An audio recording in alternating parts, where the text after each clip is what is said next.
Respected viewers around the world, thank you for joining us for another episode of Current Events. As always, I'm your host, Ali Jassim.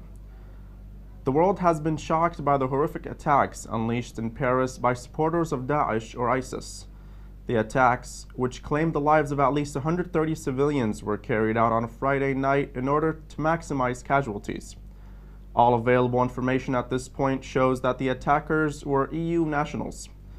This incredible loss of life has whipped up a firestorm of questions and controversies around the globe, and mainly in the EU and North America. Among them, we have seen some countries moving to further impede the flow of refugees from Syria and Iraq, a series of violent backlashes against innocent Muslims, and an intense debate concerning what form the international response to the threat of ISIS will take. In the US, those individuals vying for the Republican presidential candidacy wasted no time in appealing to the lowest instincts of nationalism, racism, and xenophobia, calling for the US to halt acceptance of Syrian refugees.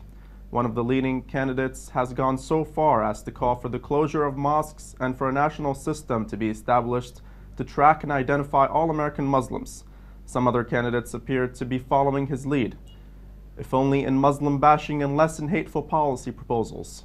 Meanwhile, in the US and around the world, there has been a spike in anti-Muslim hate crimes, particularly targeting Islamic centers and, most disturbingly, women. In Canada, a Muslim woman was attacked, beaten, and robbed outside her children's elementary school. And in another area of the country, a mosque was burned. Gunfire has been reported at a number of Islamic centers in the US, as well as bomb threats. A Scottish Muslim couple was savagely attacked by a mob of 15 attackers when closing their restaurant at night. A Muslim woman in France was attacked with a box cutter, and a pregnant Muslim woman with a child in a stroller was assaulted in California. These are just a handful of a much larger number of similar incidences. Still, another critical question, however, is this. The attacks in Paris came immediately upon the heels of a similar massacre of civilians by ISIS in Lebanon. Yet when Lebanon was attacked, there was no outpouring of sympathy from across the globe.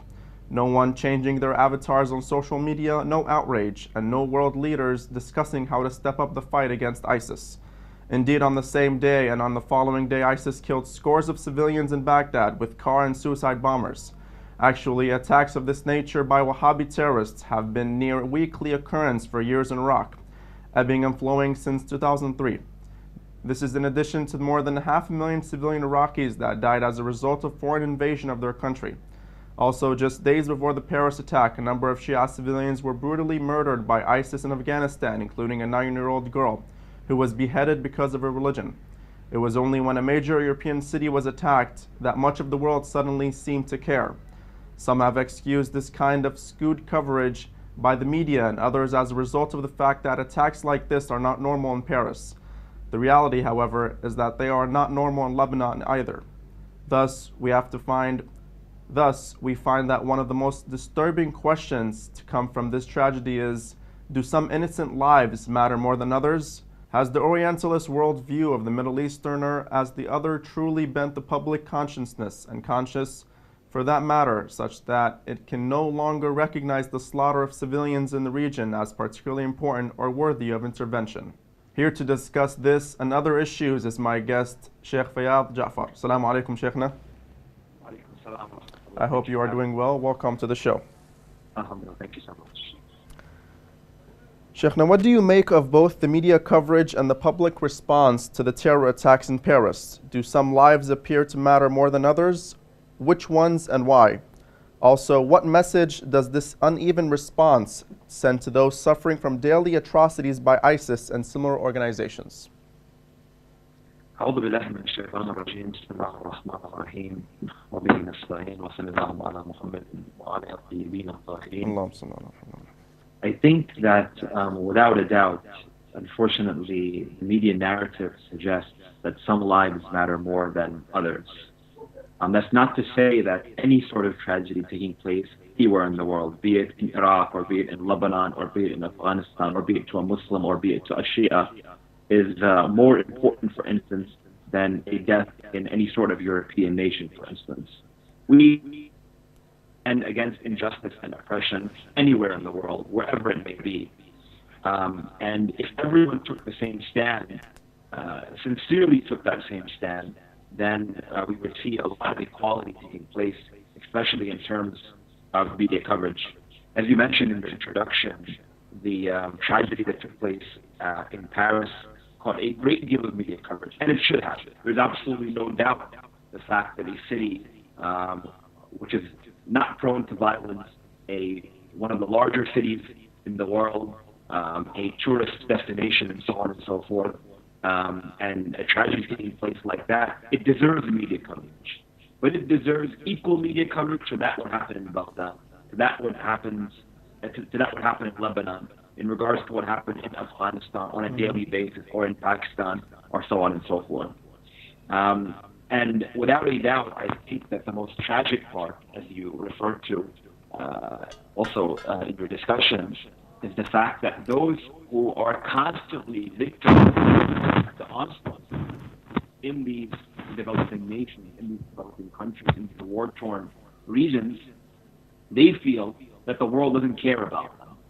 And that is partially true, unfortunately. The world is giving a perception that they are worth less than European blood, for instance, or, so on and so forth.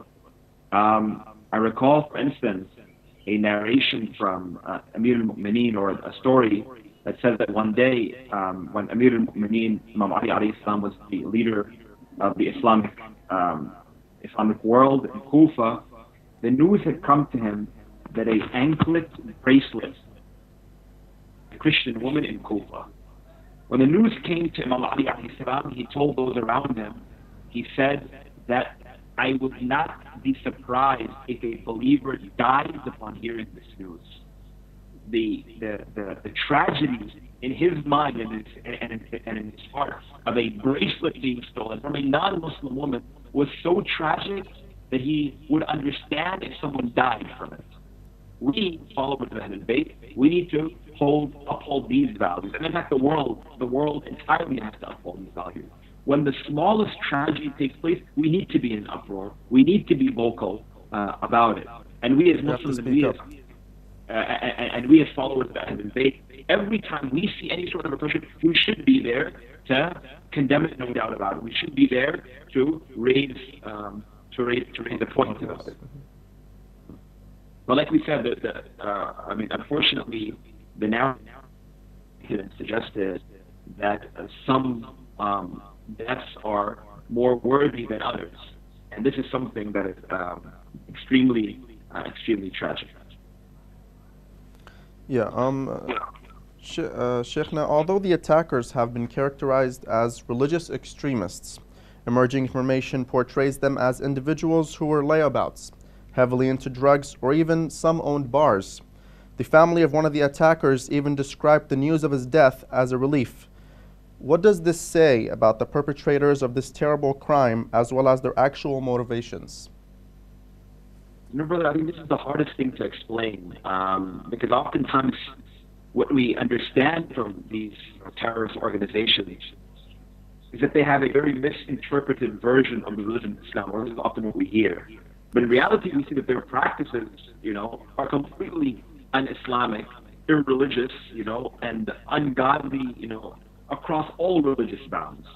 And then when you go and you hear the news that they're alcoholics and they're dealing in drugs, and their family are happy that they're, no longer alive because of the burden that they placed on them, this raises a lot of questions. And it's very, very confusing for anyone on the outside to understand exactly what is going on. Some suggest that perhaps these extremist terrorist groups are able to capture marginalized youth very quickly, and certainly that's a possibility. Whenever someone is confused in regards to his identity, in regards to his ideology, and has gone so far away from their culture or from their religion or from morality, that perhaps is the easiest time to pick them out and brainwash them into believing something else. And we find this is very common, for instance, amongst all cults. The Nazis in Germany did it, after World War I. After World War I, for instance, we know that Germany as a nation and its people were extremely marginalized. So the Nazis, they capitalized on that. When they rose to power, they started going and telling the whole entire nation and the youth of the nation, look, no one cares about us. We are being abused. And in order to get them to respond, oftentimes when your back is against the wall, you're trying not to become very, very aggressive. So perhaps a very similar case over here, where these, young men and women were confused about their identity. They had lost all morality, and perhaps these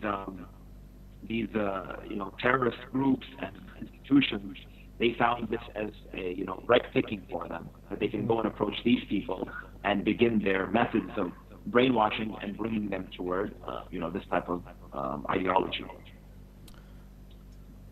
We apologize to the dear viewers for the low quality of the video due to the poor internet connection. Now going back to our topic, what about the fact that the attackers have to date all been identified as EU nationals? I think that this part, this question is extremely worrying. And why is that? That is because the biggest takeaway from the fact that they're all EU nationals is that this ideology of extremism, this ideology of immorality and of violence in the name of God, in the name of the religion of Islam, and in the name of the Quran, in the name of the Prophet, sallallahu alaihi wasallam, is prominent everywhere across the world. I'm sitting over here, Skyping you from in New York. I can guarantee you that this ideology is present, as it is present in Paris, as it is present in London, as it is probably present in Toronto, everywhere in the world, in major cities, in communities in the West. This ideology is prominent everywhere. Yeah, now, this is the worry that today we have this great tragedy that took place, or a couple of weeks ago we had this great tragedy that took place in Paris, all of them being EU nationals, that they were receiving this sort of, advice, and they're receiving this sort of encouragement from, hate preachers and from violent religious, in the name of religion, leaders, probably in their mosques, in their universities, preaching them this nonsense. And what is worrisome is that tomorrow this could happen in any part of the world, It could happen right here in New York. It could happen in Toronto. It could happen anywhere. And it's something extremely worrisome. And I think that, the Western media needs to understand that us Muslims, especially us followers of Ahlul Bayt, the Shia, we're more worried than they are, perhaps. Because the first people that they're going to attack, perhaps, is us, you and I. Because we often stand against their ideology. And in their ideology, they believe that, we deserve to be killed, So the biggest takeaway from the fact that every one of these criminals or EU nationals is the fact that this ideology is present everywhere. And it has to be something that individually, collectively, communally, on a government basis, it has to be eradicated from its very root. And we know that that very root comes from the finances and the educational institutions that is founded, for instance, in Saudi Arabia. And there has to be a greater emphasis on Western nations, prominent Western nations, like Great Britain, like the United States, to cut off their ties with a nation like that. Because what we'll be seeing is not only, an importing of wealth in regards to these Islamic centers and university organizations, but more than that, these hate preachers who are coming, these leaders, and thus the ideology filters into mosques, into families, into the workplace, into communities, and it becomes something extremely difficult to eradicate once it's so prominent. Thus, the root has to be attacked, and that has to be, by means of countering this propaganda that is coming from Saudi Arabia. Sheikh Jaffer, we've seen a lot of Muslims fall into the condemnation game. In other words, saying, I am a Muslim and I condemn this. Although this is somewhat understandable, is it not also potentially counterproductive? Does it give credence to the idea of Muslim collective guilt, while at the same time serious Islamophobes will just respond by saying, if you condemn Paris, then it's just because you're not a real Muslim? In regards to condemnation, I think it's a bit of a tricky conundrum that Muslims in the West have been put in these days. If we condemn, oftentimes we become guilty by association. If I say, for instance, that I condemn the attacks on Paris, or I condemn the attacks in Lebanon, or I condemn attack X or Y or Z, immediately there'll be a group of people who will come forth and state you are guilty because you are condemning because you are guilty by association with these individuals. And if I don't condemn, another group will come forth and state, look, you're not condemning, that means that you're condoning. Mm-hmm. And that puts us in a big dilemma in this part of the world. We have to learn how to be politically correct without any doubt. So I think that one of the better methods perhaps would be, for instance, to come forth and to state as individuals and speaking with our colleagues at work, when we're at college, when we're in universities, when we're with our friends and so on and so forth, that you condemn these type of attacks on an individual basis.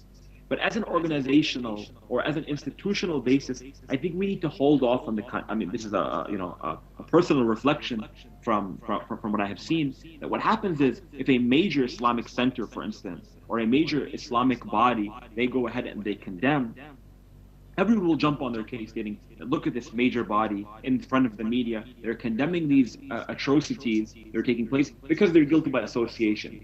In the same way, for instance, I would not openly condemn, someone else's child for their bad behavior in public, but I would, speak out against my own child. So what we have to do is learn how to be very strategic in regards to our methodologies of condemnation. And what that requires is, and we need to really be ready for this, is the fact that us as individuals and this community, whenever we see violence, whenever we see injustice, be it to Muslims, be it committed by, so-called Muslims, be it toward followers of Ahlul Bayt or not of Ahlul Bayt, we have to go out and stand against that injustice. We have to stand with truth wherever truth is, and we have to stand against injustice wherever injustice is.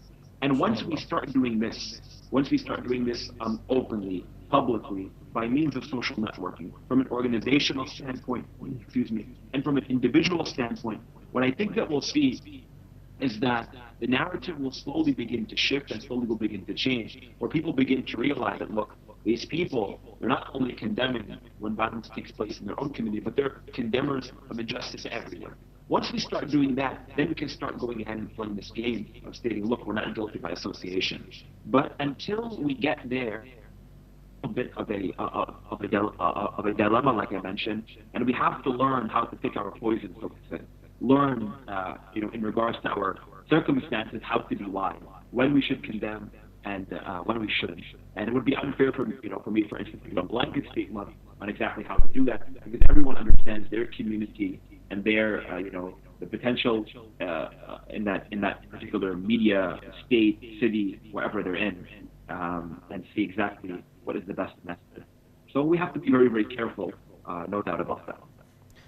Now, some have said that the goal of such attacks by ISIS in the West are to eliminate the gray zone between Muslims and the rest of the population, as well as their respective governments.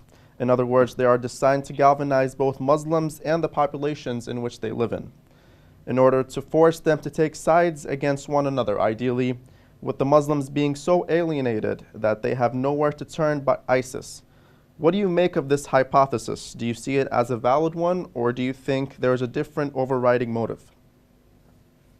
Perhaps the goal by organizations like ISIS, like Daesh, and these other terrorist organizations is to eventually, long-term, create this type of narrative which separates, the weak Muslims, perhaps in their terminology, from everyone else. But I also think it's a little bit far-fetched.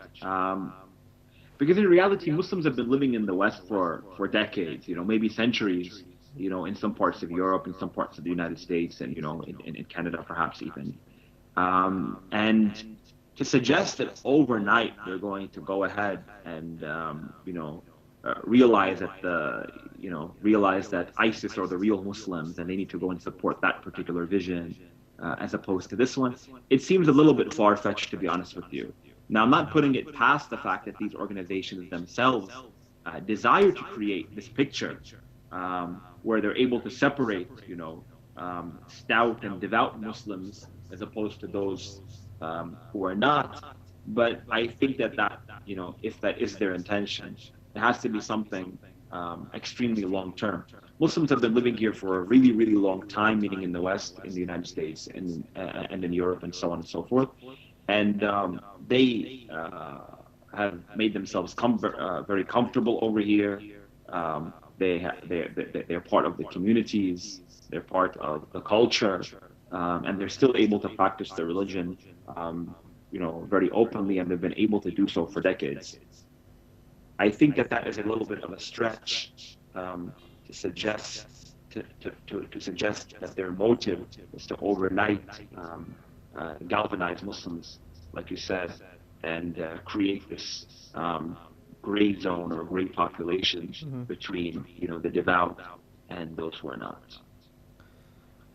The argument has been made that often groups who engage in terrorist acts, even when cloaked in religion, have underlying legitimate political objections. For instance, we may see this with groups like the RIA or Hamas. Does the same hold true for ISIS? Why or why not? That's a tough question, because I really don't know, and I don't think anyone really knows what their political agenda is. You mentioned the IRA and you mentioned Hamas, and they have their own political battles that they're fighting within their own nation. When we come to an institution like ISIS, like Daesh, they call themselves Dawlat al-Islamiyya, the Islamic State in Iraq and in Syria. So they're not segregated to a particular country or particular nation, but they believe that their battle is universal. This really questions their political aspirations. What do I mean? The fact that this particular group, they consist of people from across the world, as we know. There are people from Chechnya, there are people from Bosnia, there are people from Sudan, and they're across West Africa and East Africa, and across nations from the Middle East. We know that Europeans and Americans are going this organization. What exactly do they want to establish? What exactly are they fighting against? Other than creating massive bloodshed and ruining families and communities and nations, it's really, really tough to say. If they had a sort of a structure where it was able to go ahead and understand what their agenda was and what their methodology was in doing so, perhaps it would have been eradicated already. But I think that's part of what makes them so dangerous. The fact that there is no structure, the fact that, for lack of a better word, they're a bunch of bandits, running across, nations and communities and destroying them. So when we, try to examine them and take a look at what exactly are their political objections, do they have any? I don't know, because they're obviously not very vocal about that, other than the fact that they're trying and they're attempting to wage a crusade against those who do not assimilate or those who do not believe in the same ideology as they do. So I think that it is more about power. It's more about spreading their belief system than any sort of political objectives.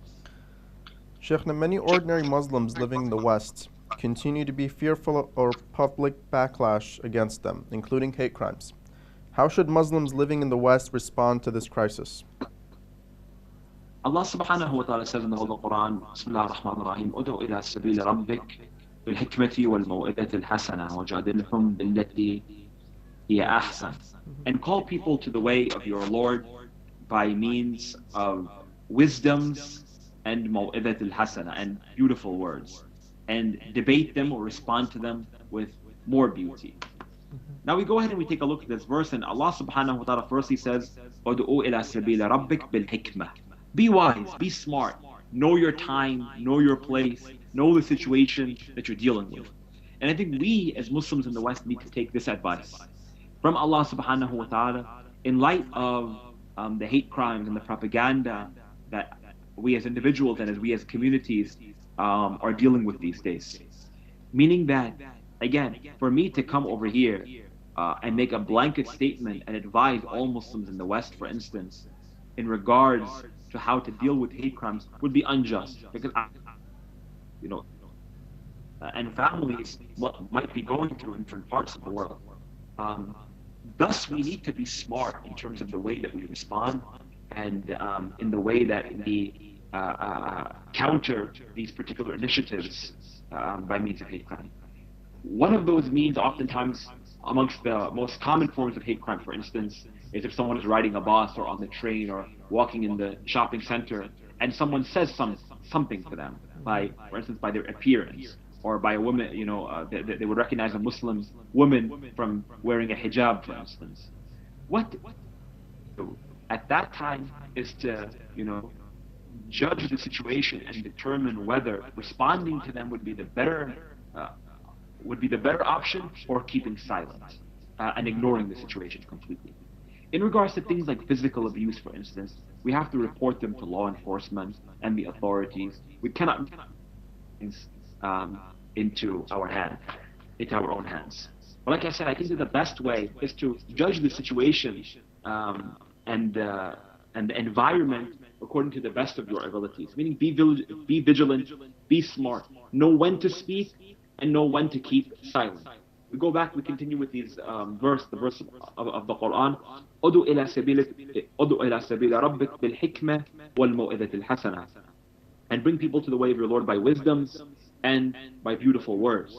Sometimes if someone insults you in public, for instance, and many people are around, imagine if we respond by, a nice word, a compliment. It might get the opposing party's blood boiling, but what it does is it kind of shifts the idea. Like I mentioned earlier, it kind of shifts the narrative, and people around you might be seeing, look at this individual, look at this Muslim man, look at this Muslim woman, look at this Muslim youth. The way that they're responding with this type of etiquette, that demonstrates who is on the right and who is on the wrong.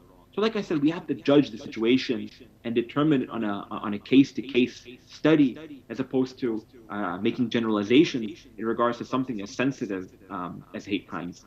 No doubt about that. Now, many have used the attacks as a way to justify turning back refugees, most of who are fleeing the same kinds of people as the ones who carried out the slaughter in Paris. What do you say to individuals who are sympathetic to this kind of thinking? This has obviously caught up a lot of controversy and steam in Western media for the last maybe more than a month now, and there is absolutely no evidence at all that refugees coming to Western nations are the cause of such violent crimes in comparison with natives. Today, for instance, we see that violence takes place, or for instance, the issue of gun violence in the United States is extremely high. We unfortunately are hearing about cases, on the media. It seems like every other day about another shooting taking place in a university or in a school or in a hospital or God knows where, and they're not Muslims, nor are they refugees. Oftentimes there are people with their own agendas who are trying to put forward their ideology. Now, to suggest that we should refuse all refugees on the basis of one, to make generalizations, is extremely absurd at any level. Never make any generalizations about anyone, about any community, about any culture. We know, for instance, that in a lot of these Western nations, they prided themselves on bringing immigration, who are escaping religious persecution. The United States, like I said, I'm living over here, coming to you from New York, and we see that in New York City, for instance, Manhattan, Queens, these boroughs are known for their immigrant populations. In the 30s and in the 40s and in the 50s and in the 60s, the number of immigrants who were entering, and even earlier than that in the late 1800s, that is what built this city, and that's what built this nation in reality. We have to take a look at the bigger picture and see what these refugees are running away from. They're escaping religious persecution, and we, nations in the West, they pride themselves on democracy and pride themselves on being an open source of peace and tranquility for anyone going through difficulties in other parts of the world. Now, how can we let people who are escaping this type of persecution, be slaughtered on the streets while we, a safe country, remain closed, keep our doors closed toward them. This is something that we need to contemplate and need to be careful about. And like I said, there is no evidence to suggest that refugees entering into this country are more violent than anyone else. For instance, there are screening processes that take place to determine whether these refugees should be admitted to the country. There's background checks being done. I don't know the details of what exactly there are, but there are measures that are being taken before they, are allowed to enter this country. We're not allowing anyone to enter, into these nations without any sort of questioning. For instance, if there is any imminent threat, for instance, obviously, we would be the first one to oppose, their entrance. But if there's a family running away from difficulties, running away from persecution, women, widows, and orphans, then we need to demonstrate ourselves as the greater as a nation that supports the greater. Yes. Sheikh, if one of the goals of the terrorists was simply to instill fear and paranoia in Western societies and to cause them to turn on themselves, have they not already won? If that is one of their goals, then they have been absolutely successful in doing so. Unfortunately, Islamophobia, xenophobia in the Western nations is at an all-time high. For Muslims to go out and walk in the streets, it's very, very difficult for a normal American as well. They are fearful about what potentially may happen tomorrow. And like you also referred to in your introduction, that political candidates in the upcoming election in the United States of this year 2016, they are banking on this, and they're priding themselves on the fact that people are fearful right now and people are very, very sensitive. So unfortunately, if that was truly one of their goals, then they have been victorious in that. And we need to be amongst those who respond toward that, meaning all Westerners and all Americans, all human beings, respond to the fact that Muslims are not people to fear, and these do not speak for religion, do not speak for our religion, do not speak for our etiquette, and so on. And lastly, another long-term goal of ISIS seems to have been to draw the West into increasing military action against them in Syria and Iraq. To some extent, a military response by Western nations seems to play into their goals. On the other hand, there seems to be little question that there must be some military response to them in some fashion or another. Is there a solution to this conundrum? Again, like I said, these terrorist organizations have put the world in a very, very difficult place. If that was their intention, again, then they have been, riding high. Perhaps the best method would be, of course, no nation wants intervention from outside countries, which could potentially lead to more destruction and lead to more violence in places like Iraq and like Syria, where ISIS is very prominent. Thus, the best method would be to perhaps allow the nations and the leaders of the nations to go ahead and attack them full steam, and to potentially receive support from their allies in regards to breaking down this ideology. And like I mentioned earlier, the ideology itself, it comes from a nation like Saudi Arabia and support from nations like Qatar, for instance. And what has to be done is that we Muslims in the West have to do our very best to put media pressure, to put political pressure on leaders and on influential people who have the ability to shift this narrative, like I said, and break down ties with the Kingdom of Saudi Arabia, for instance.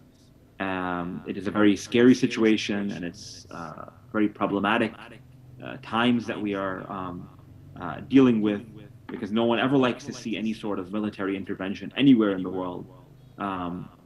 So what has to be done at the very least is, like we said, to try our very best to put pressure so that the root is cut off from these type of organizations from continuing to commit and perform the violence that they've been doing so now for a really, really long time. you so much, Sheikh Jaffer Fayyaz. May Allah Thank you. have mercy on the souls of all the martyrs around the world and eradicate the enemies of Islam wherever they may be. Brothers and sisters, this concludes today's current events. We hope to see you next time. We thank you, dear viewers, for watching, and we hope to see you next time on current events. Wassalamu alaikum wa rahmatullahi wa barakatuh.